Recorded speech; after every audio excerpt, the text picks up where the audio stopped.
കോഴിക്കോട് സ്വദേശിയായ ദീപകിൻ്റെ ആത്മഹത്യയുമായി ബന്ധപ്പെട്ട കേസിൽ നിർണായകമായ ഒരു ദിവസമാണ് ഇന്ന് കടന്നുപോയത്.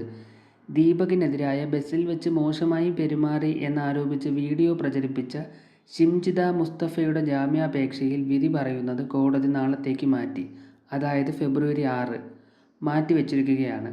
കേസിൽ കൂടുതൽ തെളിവുകൾ ശേഖരിക്കാൻ ഷിംജിതയെ കസ്റ്റഡിയിൽ വേണമെന്ന പോലീസിൻ്റെ ആവശ്യം കോടതി പരിഗണിക്കുന്നുണ്ട്.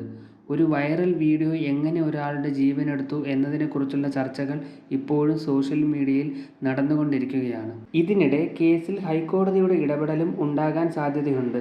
കേസ് ക്രൈംബ്രാഞ്ചിനോ CBIക്കോ കൈമാറണമെന്ന്, ഷിംജിതയ്ക്കെതിരെ കൊലക്കുറ്റം ചുമത്തണമെന്നും ആവശ്യപ്പെട്ട് പുരുഷ അവകാശ സംഘടനകൾ കോടതിയെ സമീപിച്ചിട്ടുണ്ട്.